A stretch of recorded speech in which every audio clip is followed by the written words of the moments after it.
Yep. Alright, so here we're about to demonstrate a distal syndesmotic screw for tibial lengthening using a cannulated percutaneous method. So here I'm using a 1.8 millimeter laser of wire. I'm finding the posterior edge of the fibula. X-ray that. Save that image. 2, 3, and 4 cortices. X-ray that. Another wire. We're going to measure the size of the screw by using a second wire. It's going to be a 46.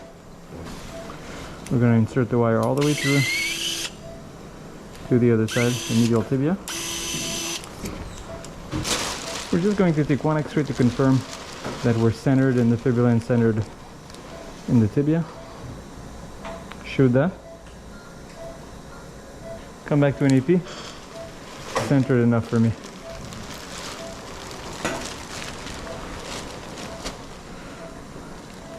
So we're going to do percutaneous incision medially.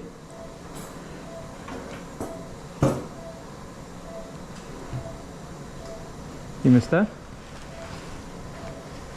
So I insert the wire from a small target to a big target, but the screw from the tibia to the fibula, so that it is less symptomatic. We use a 3.2 millimeter cannulated drill.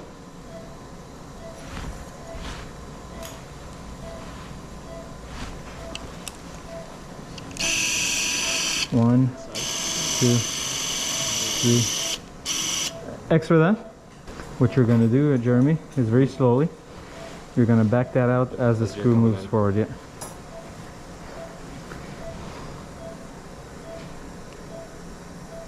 A little bit more.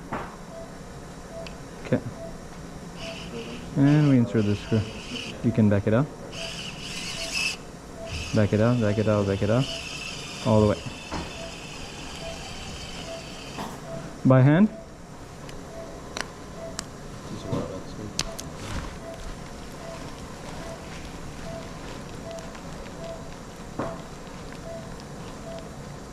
X-ray. Save that image. All right, and this is it.